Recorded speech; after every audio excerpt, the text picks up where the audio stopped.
afternoon, everybody. I'm Laurie White with the Greater Providence Chamber of Commerce, and welcome to another edition of Chamber TV. This is episode number 143, and this is an episode that I have been looking forward to all week. And it's during this episode that we are going to introduce you to one of our newest leaders here in Rhode Island, leading a very major Rhode Island employer with a major economic impact here in our state.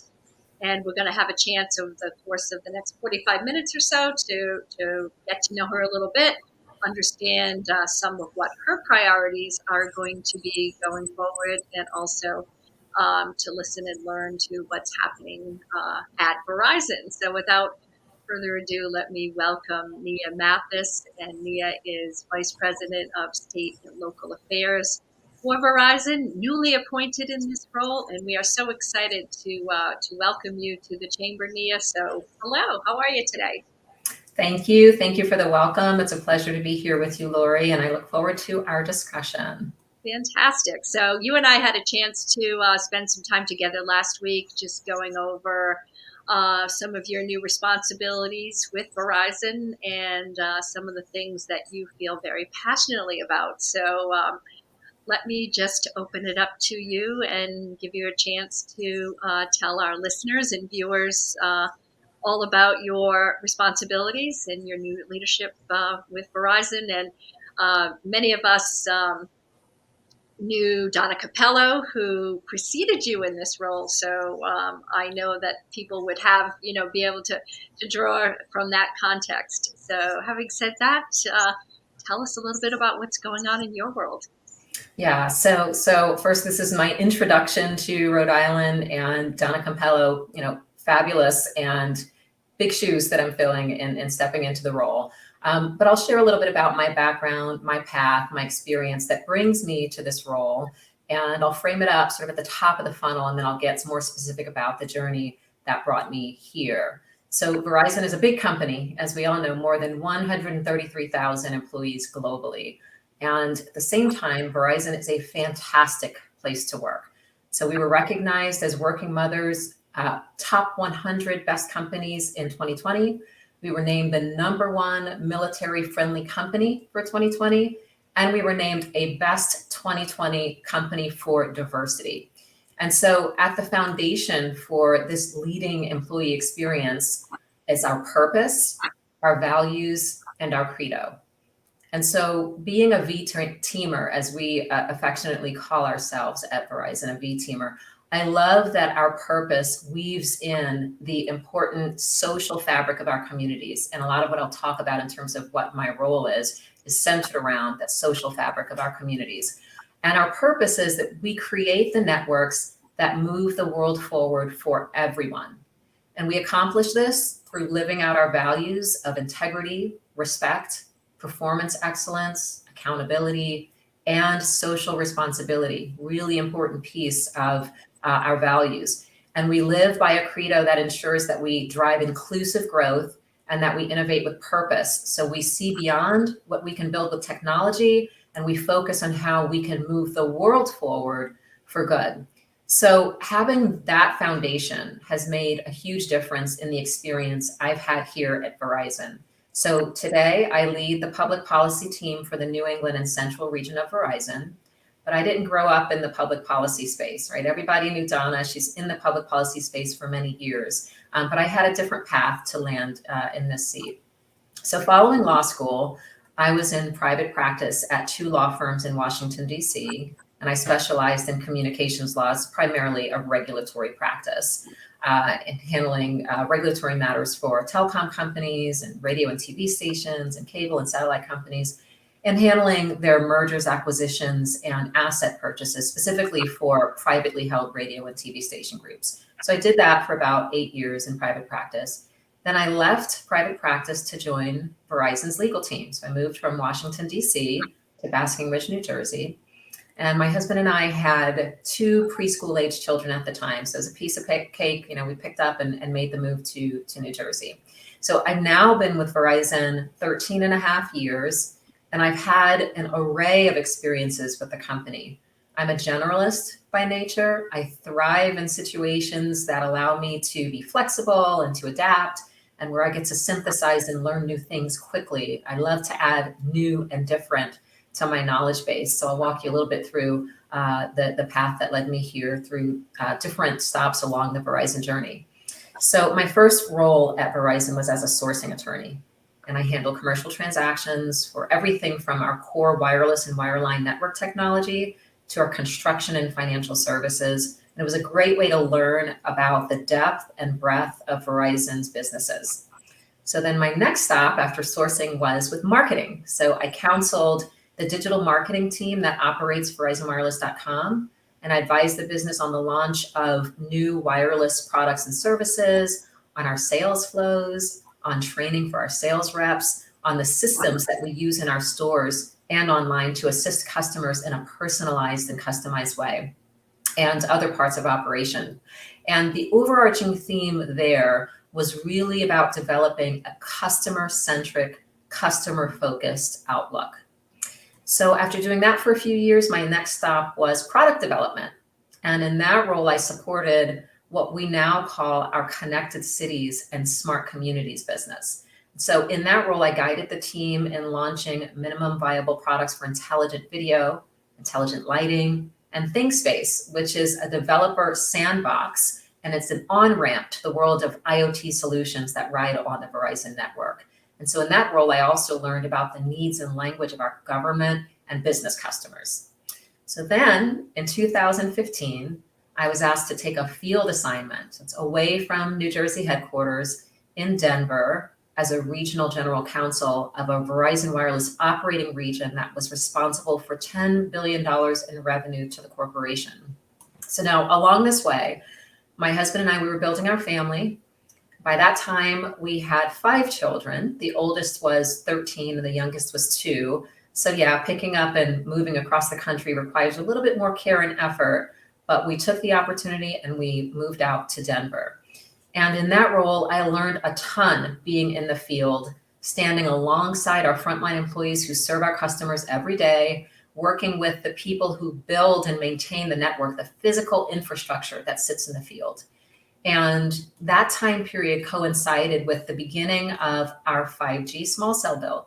And so the role quickly mushroomed into a huge opportunity for me to support the business by working with state and local authorities and local communities on the access rights that paved the way for us to build our 5G network. So I did that role, loved that role, learned a ton, and contributed to the business. And then because I was located in Denver, after about 3.5 years, I was asked to take the role as general counsel of our flanker wireless brand, Visible, as Visible is headquartered in Denver. So Visible is our all-digital prepaid brand. It's the first of its kind product for the next generation of consumers. And Visible is now running national TV ads. So brand awareness is increasing. If you haven't heard of it, you will. Look out and know that Visible is powered by the Verizon network. And finally, that brings me to the role where I sit today. So last year, I was named Vice President for State and Local Government Affairs, and I lead what we call the New England Central Region. So it's 22 states in New England and the Upper Midwest. I lead a team of state lobbyists, municipal lobbyists, community engagement managers, and policy lawyers. And together, we serve Verizon's interests at the state and local policy level and in our local communities. And today I do this role out of Chicago. So that's 6 jobs in 13 years, but who's counting? It's been a fantastic journey across the Verizon enterprise. Along the way, I've learned a ton, contributed to the company's results, and worked with incredible colleagues and team members. And we really do achieve together. So that's my journey to this role, Laurie. Well, that is amazing. Nothing short of amazing. So many fascinating experiences that are all interwoven and no doubt one building and complementing the other. So as you said, your one of your favorite roles was actually being in the field in Denver and working with your customer facing teammates exactly on the brand, on the products, on the network. So tell us a little bit about what your biggest takeaway was from that experience and how that sort of is dovetailing with what you're leading now. Yeah, so I would say the biggest takeaway as Verizon moved deeper into our communities in order to build the infrastructure to provide 5G connectivity. What I learned, what we all learned, was that tight intersectionality between our local communities and how we need to listen and understand, educate and inform, and really be a member of our communities as we're growing in this way into the fabric of our local communities. I mean, our retail stores, we know where those are. We've been there, but it was different for us to show up as a business in that way. And the tight intersectionality between that part of our community and certainly our local electeds, right? Our mayors and our city council members.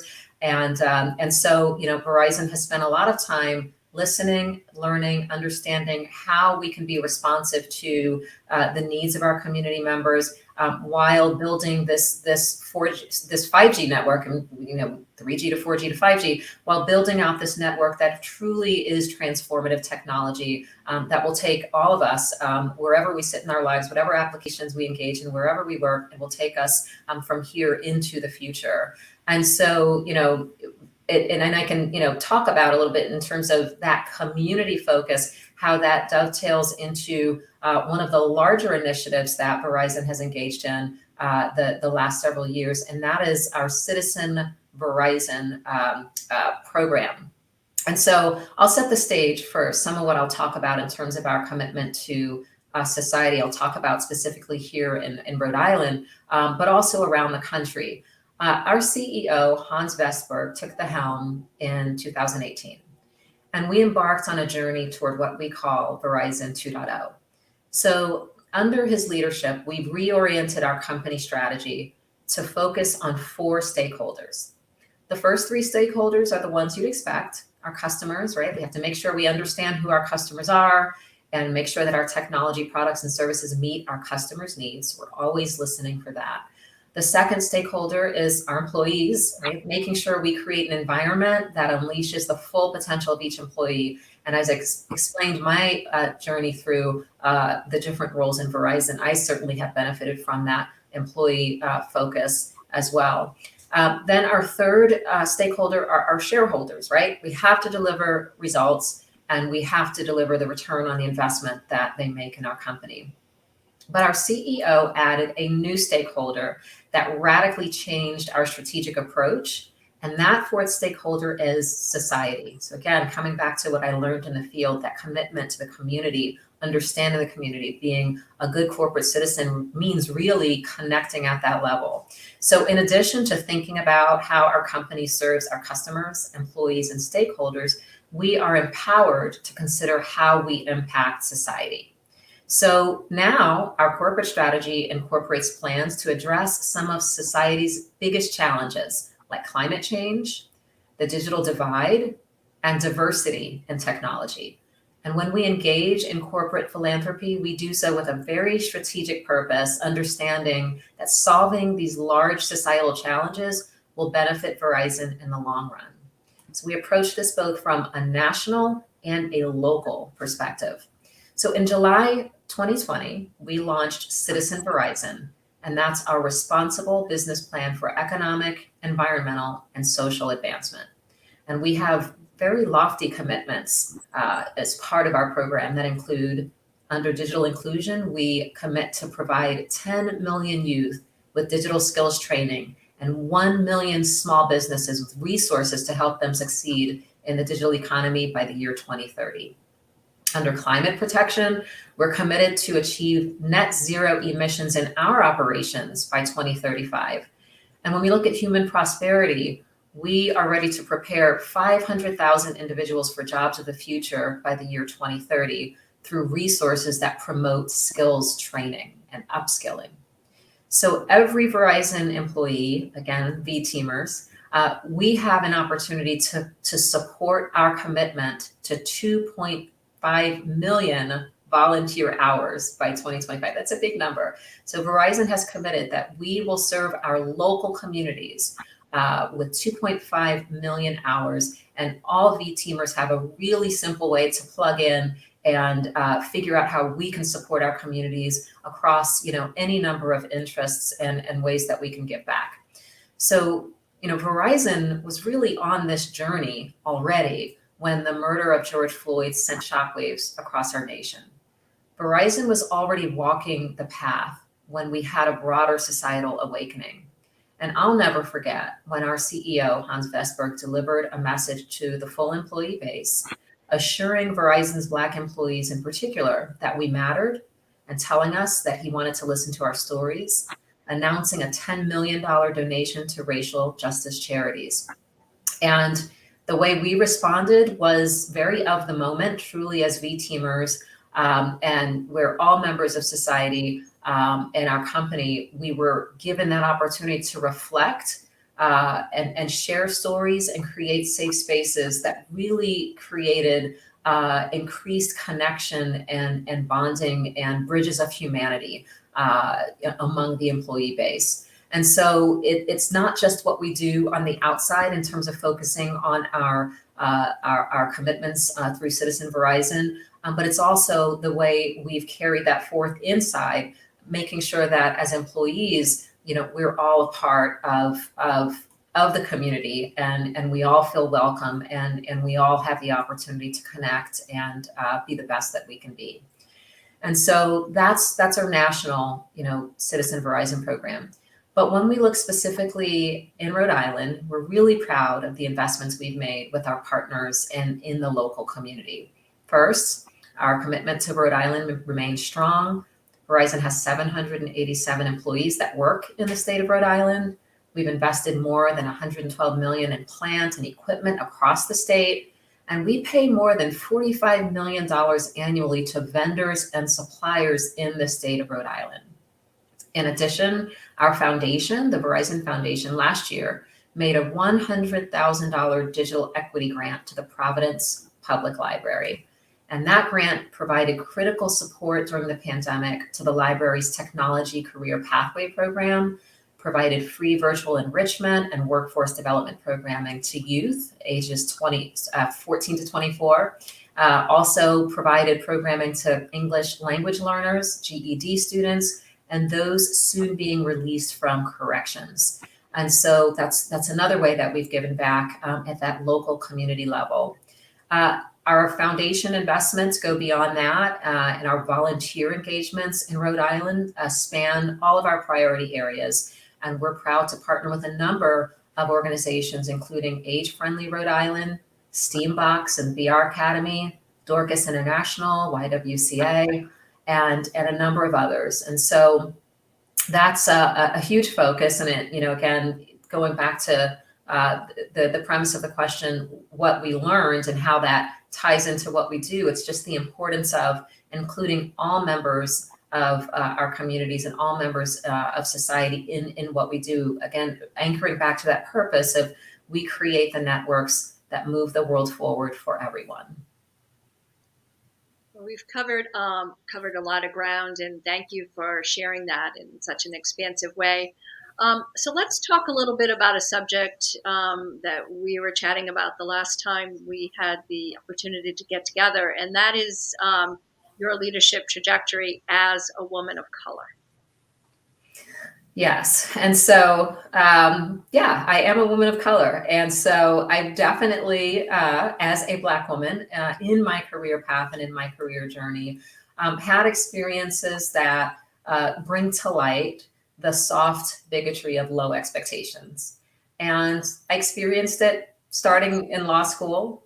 There was a professor of mine who he tapped me on the shoulder as I was leaving class, and he just, waited till everyone cleared the room, and he expressed surprise when my grade was the highest grade on his final. And he told me, I remember, he told me, it's usually a white guy who sits in the back with a baseball cap, but your parents must be so proud.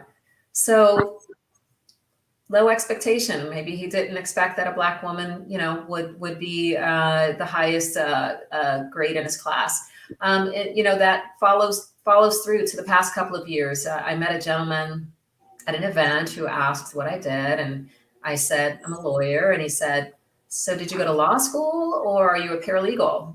And he had a PhD, so he knows, we figured he knows what it means to be a lawyer. So sometimes I find that I have to speak very intentionally and spell things out. I guess I can't always assume that using the word lawyer means someone will understand that I went to law school, but that's part of life. It's part of the experiences that I've had, and I carry with me to fuel me to reach out and make connections, and that's really, at the end of the day, I think what makes it better for everyone. When we continue to reach across and build the bridges of connection and humanity by sharing ourselves and sharing our lives. But Verizon has been a fantastically supportive place, and it's a combination, again, of the outlook of our CEO and that focus on society, along with the way that internally within Verizon, we've made sure that all members of our employee base feel welcome, and we're a part of something much larger than ourselves. And so, when I think back about my journey, and I experienced a lot of goodness along the way in terms of the different roles and the support and the mentors and the colleagues that I've had.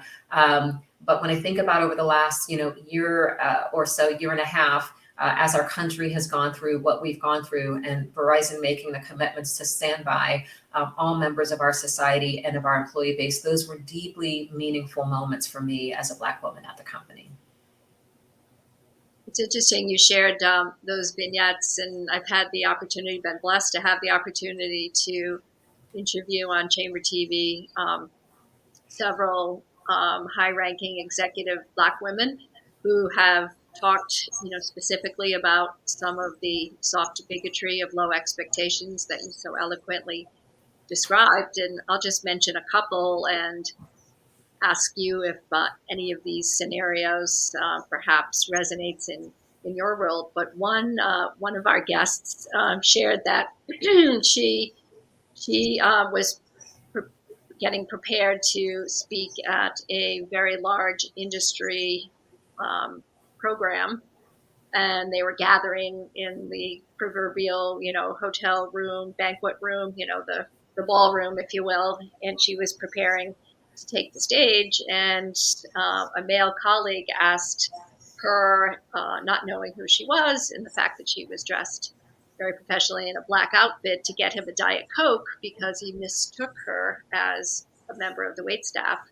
And when he observed her, getting on stage, and she said, "Of course, you'd like a Diet Coke? Yes, I'll get you a Diet Coke." So she went, and she went back, got him the Diet Coke, and then 5 minutes later, she was on the stage, and he was rightfully humiliated, and came up to her afterwards and said that was a very important moment, and I apologize profusely. So that was one scenario that one of our guests shared. And then a second scenario was a woman who she said she herself just enjoys shopping. She loves clothes. She loves sort of just dialing into the latest trends, and many times she'll said that there will certain places that she visits, they'll say, oh, she'll turn around and she'll notice that security is following her, or they'll say, you really can't afford that outfit, you really don't want that, you really want this over here. So each of these women presented these scenarios in very poignant detail, and it speaks to exactly what you were just expressing. So any reaction to that? Unfortunately, these stories are all too common, and I'm glad that we're at a point in our society, larger society, where we're able to bring these stories out and bring them to the forefront and talk about them. I mean, even going back 5, certainly 10 years ago, you never talked about things that would create waves, right? You just want to come to work. You just want to blend in, and you don't want to talk about anything that emphasizes your differences. And so, but we realize that doesn't actually help us to build those bridges and connections of humanity. It's doing the hard work of listening to stories as uncomfortable as they may make us, on all sides, and wrestling and reconciling with that internally for each of us to determine how we move forward in a more enlightened way. And so that's one silver lining that I take. One side of me says it can be discouraging to confirm again and again that these things happen, and they happen lots of places and a lot of the time. But at the same time, what's different is that you and I are having this conversation about it, and we're learning, we're listening, and we're each figuring out, how we can move forward in the best way. And, I also find that I've had, maybe not as many, but a number of experiences that were also tied to, the lower expectations just in terms of being a working mom. And so, it's not just race and ethnicity. The human beings, our brains, we have that capacity to put people in buckets and sort of assign expectations based on what those categories are. And so certainly as a Black woman, as a woman, and as a working mom, I've experienced that. But what I do every single time is come back and share, in those interactions, in those situations. I just continue to share my life, share who I am, and focus on, enlightening really everyone, right? I learn, others learn, and that's how we move forward. What are some of the ways that you, as the leader of Verizon in this space, how do you listen to your coworkers, your colleagues? What are some of the things that you have determined are especially effective techniques for surfacing this kind of need to share, and then the ability to air out some of these issues and address them, and to be both empathetic and constructive at the same time? Yeah. So, again, I come back to, what I shared before about Verizon being a fantastically supportive space for that, creating environments where employees are encouraged to take an hour out of the day. There's something they're scheduled on the calendar. And during that 45 minutes, during that hour of a small group discussion, you set aside, we know that we're busy building networks, and we know that we're creating products and services that meet the customer's needs, but let's focus on us collectively as that important stakeholder, as employees, and let's come together and let's talk. And so from the top down, so from our CEO to our all of our executive leadership, we've empowered our V teamers to feel comfortable creating those safe spaces to talk. So I've done it with my team. We'll set aside time, and we have open discussions, and we listen, and we share our stories. And so, there is a little bit of shadow of the leader, and our CEO casts a huge shadow in that very positive regard of being open to say this is important for us to focus on, even in the workplace during the workday. And so that's the first, at least when I look at my experience here at Verizon, I mean, that's the first enabler. Very close to that, very close second to that is each individual being willing to be vulnerable, being willing to be uncomfortable, because whether, as a Black woman or as a person, any person, no matter, where you sit and what walk of life, it's uncomfortable to have these discussions. It's not as if because at least in this country, because Black folks have had a certain walk, it's not as if we're automatically comfortable talking about our experiences or some of these themes. Doesn't make it more comfortable, and so all of us bring a level of discomfort to the conversation, and so recognizing that is super important. And in these discussions, starting with that premise that we're not going to get it right, probably, in terms of whatever right may mean, in terms of, I'm going to express something, and maybe my words are not perfectly crafted, and maybe I've never expressed some of these thoughts or feelings in a workplace setting. And so having grace and compassion and patience with one another is super important. And even, as we speak about some of these tough discussions, even in that moment saying, I'm not even sure if I said that the right way. I hope I didn't offend someone by saying it. I don't know how else to say it. Maybe someone else, that's in the small groups, you have another suggestion how we express that in the best way. And, that's across our racial and ethnic groups. It's for, African Americans, it's for our Hispanic and Latinx employees, it's for our Asian American employees. It's all across the board that we have to get better at having these discussions, and we have to have grace and compassion and patience as we learn how to do that better. So I think all of that is part and parcel of what my positive experience has been at Verizon, and how we started to really build those connections and bridges. Well, I'll be candid in that you encouraged me to ask that question about the career path of a Black woman, and I have to admit I wasn't going to, before we chatted, decidedly to ask that, because you just sort of take that in as part of part of the experience. But I would admit that I was uncomfortable when you encouraged me to ask that, because we don't bring these things up, and we don't feel like we have the latitude to confront an issue head on. Do you hear that from your colleagues frequently? Oh, absolutely. Again, it's the recognizing that it's uncomfortable, and so it's two sides, right? One, we recognize that each of us is uncomfortable, but then also, again, back to that grace and compassion, recognizing and creating enough safety and trust in the relationship to know that it's okay. You don't have to get it. You don't have to get it perfectly right. I don't have it perfectly right. I'm a Black woman. I don't have it perfectly right in terms of how to phrase or discuss or bring up some of the topics.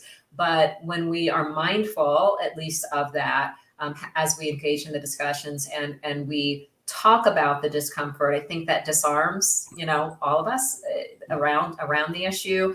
And okay, we're starting from the, I would say in this country, probably behind the eight ball in terms of our comfort in talking about the elephant in the room in a work setting. And so we have a long way to go, but it has to start somewhere. And again, that vulnerability in terms of being willing to speak and say, this is uncomfortable for me, and the patience and the creating the trust and the safe space, it's really required in order for all of us to feel like we can participate. Mm-hmm. And you use the word trust, and I think that is such an important way to look at it, because I'm guessing that before you can build trust with one another, you have to know each other fairly well, and you have to feel as though there is in fact a safe space to make a mistake, frankly, and to not say the wrong thing.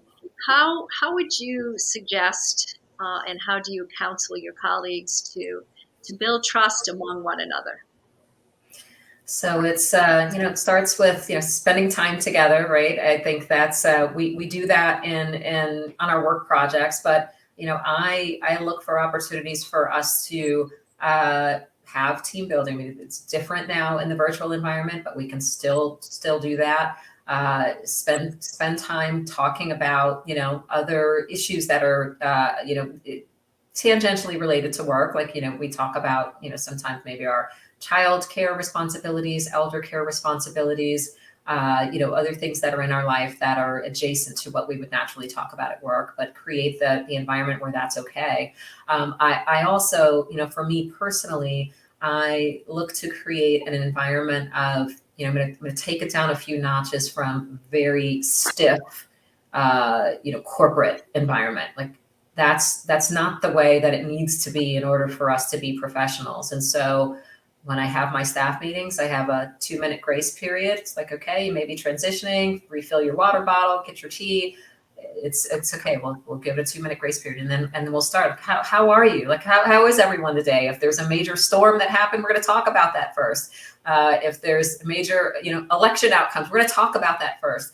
And so it's allowing us to be human. And that hasn't always been the case. I think many of us can relate to. That's not the case often in our business meetings, that we have that space to be human first. And so for me, that's an important part of how I lead, how I interact with my team members and with colleagues, all throughout the business, as we are humans first. Yeah. Can you describe a situation where you observed a relationship or a set of communications that weren't up to your standards, and how did you go about remedying that?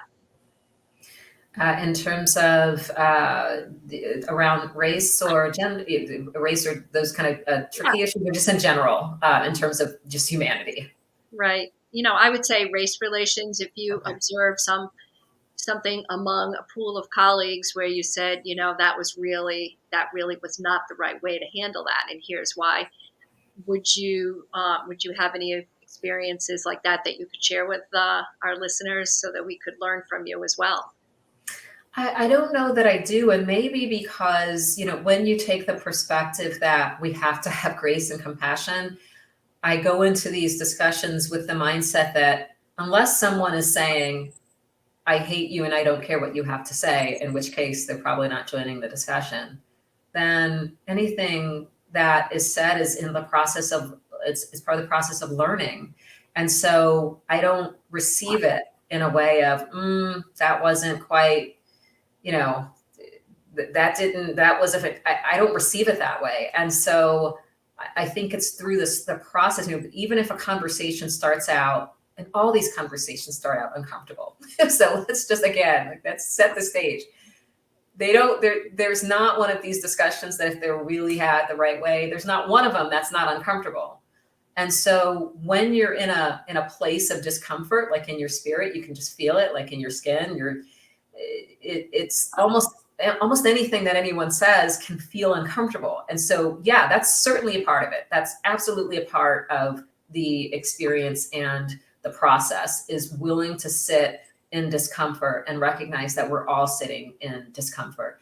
And then once you're in that, at least once I'm in that, I understand that people are there to learn and to engage. I've never had anyone join any of these discussions or speak up again to say anything hateful or intentionally off-putting. And so anything short of that, I mean, that would be the one, that would be a red flag to where, okay, this discussion needs to end. But that's not been the case. And so I've stumbled on my words in terms of how to describe experiences, and wanting to, not wanting anyone to feel personally attacked or to feel bad about it. And so I've done that, and so have others. And so it's, again, extending that grace. And so I can't think of any conversation where I've thought to myself or walked away thinking, oh, we need to correct that. No, it's this process of learning together. Like, man, that was uncomfortable, but we came to a better place by the end of that hour or 2 hours, or, a follow-up conversation after. And, I really learned more, and now I walk away with a different perspective. So that's been more my experience. I think fundamentally, as humans, we all want to escape any kind of feeling of discomfort, in any part of our lives. And I think in recent years, when things, the pace of life has begun to move much faster, that we have less tolerance and less patience for being uncomfortable, and we want to go and, numb ourselves, or, change the discussion and go right into social media or something, rather than just sitting with something that is uncomfortable and processing it and thinking it through, and, being introspective and asking, why? Why is this making me feel uncomfortable, and what are the root causes, and what can I do about it? Right. That's absolutely right. And social media, that's also certainly an impact on our culture in terms of, whether it's cancel culture or shutting people down or attacking. And so again, when you're in, some of these small group discussions where it's face to face, even if it's virtual, it's face to face, it's personalized. And so it's you remove that sort of, that tendency toward trolls that would like throw the bomb in and walk away, and then people are all in a disarray. You don't have that when it's a group setting. You see who's in the group. Small groups are key to these discussions, and you're human and you're talking to other human beings and you're trying to figure out a really tough discussion. In my experience, and I don't have these discussions in social media with unknown peoples and unknown people in unknown rooms, because that removes the trust. You don't know who's there, and so I think maybe a lot of us, what we bring into thinking about this discussion is maybe what we've seen online or what we've seen in social media, or maybe what we've participated in ourselves online or in social media. But that's very different from again, within this corporate setting, the model that we've set forward, which is a group of 10, 15 people get together and in vulnerability and in discomfort, let's talk about some of these issues and focus on, how we build stronger connections as a result. Yeah, so let's segue a little bit, jumping off from that and talking about what you are seeing from a Verizon perspective on the talent retention side of things post-COVID, or, I say post-COVID, but, we are still within the pandemic for sure, but coming closer to the other side, hopefully. But what are you seeing and what patterns are you observing with your workforce and the ability to keep people in their jobs amid the great resignation, as it's called, and what opportunities are you looking to instill within the V-teamers to, keep people truly engaged in what they're doing and passionate about what they're doing? Yeah, so I will say that, all employers are feeling that impact, whether it's the great resignation or you're trying to bring people into roles and it's harder to attract the talent. And so, so Verizon sees it, although, I will say when I look at from where I sit, I have not seen a tremendous great resignation in terms of, the folks, certainly not on my team and my extended teams. And so, I think, that comes back to Verizon creating, and it has successfully created an environment that, people aren't looking to leave in droves. And so, first, when I think about our situation as an employer, I will say we are hiring, right? So we have a number of job postings for positions in Rhode Island, ranging from our retail to our business sales roles to technology roles. So if you're in the market, please check us out at verizon.com/about/careers. So we are hiring. But in terms of what we do to delight the employees that we have, we offer tremendous development support for our employees.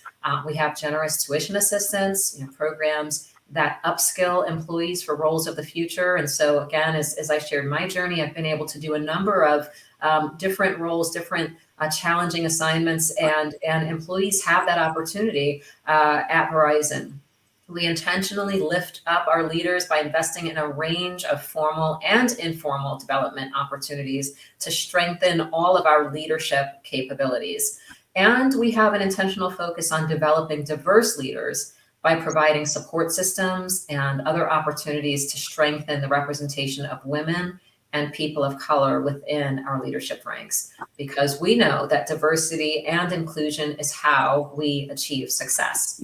When we look at our pay and benefits, we offer very comprehensive pay and benefits in a competitive total rewards package. I'm proud to say last year we announced that we had 100% pay equity in salary for women and men across all of Verizon. And in the US, 100% pay equity with respect to race and ethnicity. And we maintain a commitment to pay equity.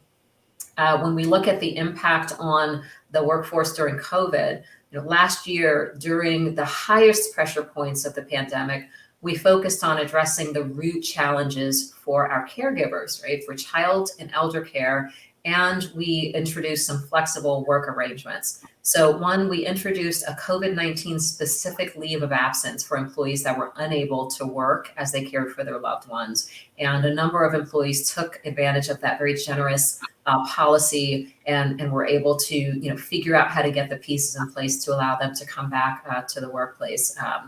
We expanded our backup care program for employees that were balancing work with elder and child care responsibilities.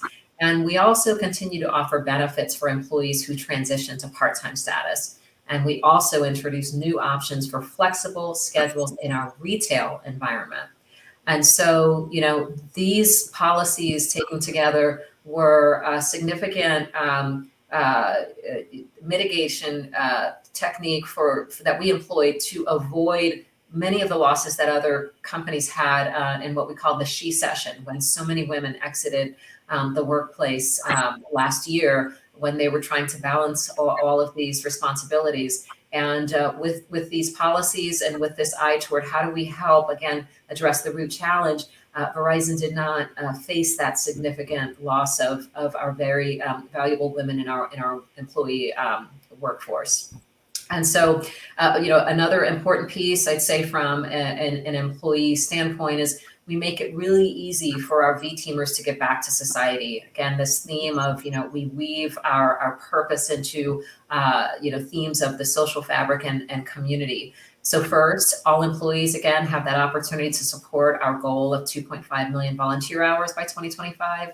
We also have other tremendous programs like our V2V Employee Relief Fund. It's an internal public charity that's funded by donations from employees to aid employees that are displaced from their homes due to natural disasters. And we've seen that in, more than any of us would care to over the last year, even 2 years, with fires and floods and other severe weather, and instances where employees are having to relocate due to domestic violence. So we allow employees to help one another. From the legal perspective, we have just a terrific pro bono program that easily allows all of those in the legal team to plug in and to provide help to those who need assistance, from veterans seeking their rightful benefits, to mentoring students from disadvantaged communities, to supporting social justice efforts like assisting clients who are facing eviction due to the pandemic.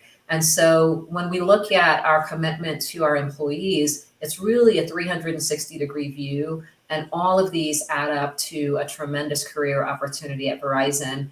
And is frankly one of the reasons you don't have a lot of us leaving. Absolutely. The net zero hero status that Verizon is looking to achieve within the next few years. Could you address that a little bit? Because certainly business has a very important role to play in understanding climate change and reducing reliance on fossil fuels. So what is your net zero paradigm?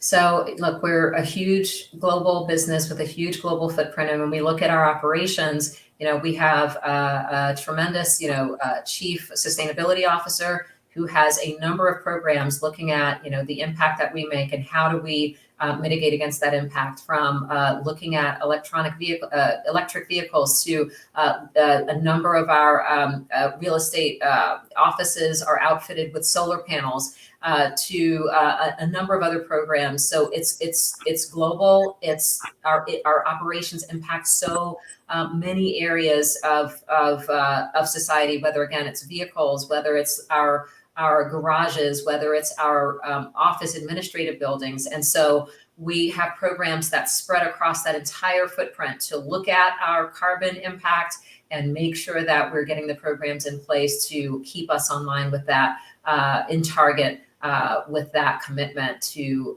be carbon neutral. So we just continue to press a number of levers across the business. What do you think the role of business is, or the responsibility of business is, in this climate debate?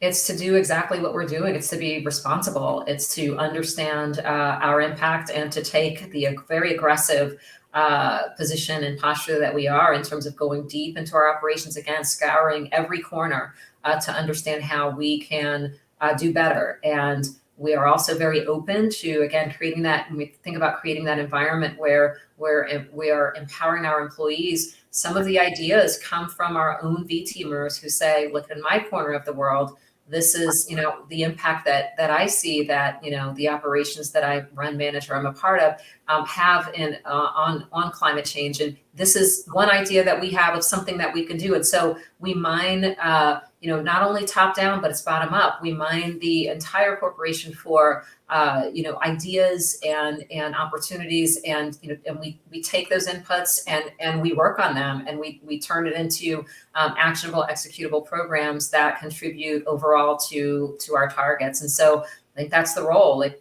be responsible, take responsibility, do it, and figure out how to get it done and stay on target. And when you take that role as a leader, you share ideas with others. It's not a selfish endeavor. I know that my counterparts who are focused on these issues all day, every day, are part of other larger coalitions, talking with other companies, sharing ideas, taking in best practices, sharing best practices. And that's also certainly part of the role of being a leader. Certainly. The notion of mining your own V teamers, if you will, and asking everybody to quietly reflect on what areas within their own sphere of responsibility could be examined to find ways to reduce the carbon footprint. That's something every business can do, or has the opportunity to do. There's no barrier to entry, no specific skill set to be able to do that. So I think the point that you're making, Nia, is a really good one, in that it's not something that's just for large employers or somebody else to take on. These are initiatives that each of us can examine within our own organization, no matter how large or how small. That's exactly right. So we've talked about the many areas of focus and societal challenges and the work that Verizon is doing. We've talked about diversity, equity, and inclusion. We've talked about climate change. And the third piece that I do want to get to in the remaining minutes is what you mentioned about the digital divide being very real. What is your assessment of how we are doing as a state here in Rhode Island, bridging the digital divide? Yeah, so Rhode Island sits in a unique and I think really good space in terms of when we look at Verizon's contribution to closing the digital divide and the specific build out. We have FiOS available across large parts of the state of Rhode Island, most of the state of Rhode Island. And so, from that perspective, I think, from certainly from the contribution of our products and services, we sit in a good place. I think when you take a step back and sort of zoom out and look at the country, there are definitely, some serious gaps that remain, and it's not just a Verizon issue; it's an industry issue, and it's a government issue, it's a country issue, it's all of us. And so when you look at the focus of our federal government and what Congress is trying to work through in terms of the bipartisan infrastructure framework and the subsidies that will be made available there to states as they're looking to get money into the hands of companies who will build out the infrastructure and close that digital divide. I'm just glad to see that we're at this point in our country where we're focusing on that. Now it still has to get over the finish line, and we're watching that closely and looking at where the right opportunities exist for us to, as Verizon, to roll up our sleeves and participate in that. And so we're on a path. Certainly, we know the digital divide, as was made very clear last year, is still here. It exists, and there hasn't been a whole lot of work done between last year at this time and now to close that, but we're on a path, right? The pieces are coming together. Most importantly, in our federal government, recognizing that this is a matter of national interest, and this is not specific to a company or an industry, and we need to together figure out how we all pitch in to make this better for everyone. Our former governor, Gina Raimondo, who is now United States Secretary of Commerce, has made this a key issue, and she has been tasked as a very forceful, outspoken leader on this issue on behalf of President Biden, and just, really teeing up the fact that the digital divide, although in Rhode Island, because of our small footprint, we do have a fairly good track record on that. But these are issues that the Biden administration, the Congress, and state and local policy officials and leaders here in Rhode Island have put at the very top of their agenda. Yes. Yes. And we're proud to see that, just me as an American, right? Not as a Verizon employee, but as an American, to know that, we realize we all have to sort of hold hands and figure out, working together, how we can address those in our society who have the most need. And again, that resonates with the purpose when I think about Verizon, specifically about building the networks that move the world forward for everyone. It's that last piece for everyone. Right. And the pandemic, the COVID times have brought all of these issues into sharp relief.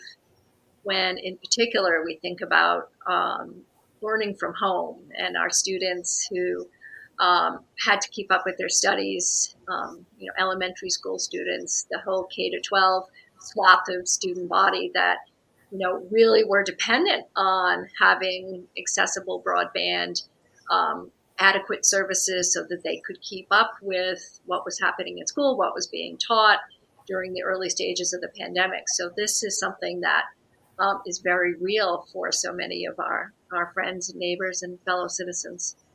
That's right. Completely agree. There's much work to be done.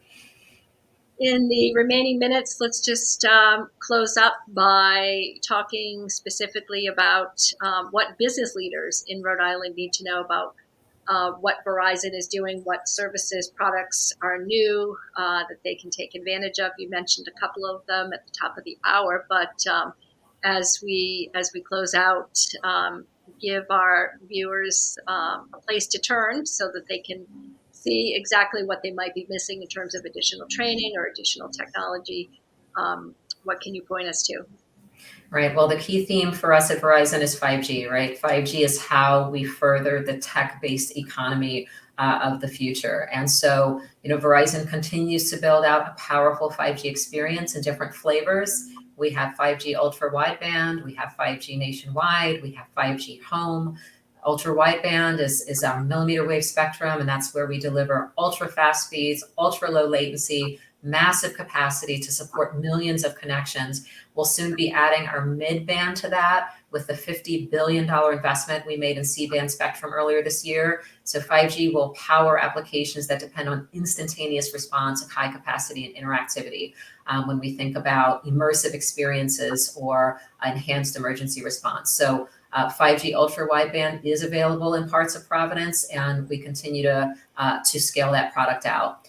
5G nationwide uses low and mid-band spectrum to deliver 5G across the country. So that's another flavor. And when we look at fixed wireless access, we offer 5G home, and that delivers reliable and fast home internet service with typical download speeds of 300 megabits per second, no data caps. That's our 5G home fixed wireless access service.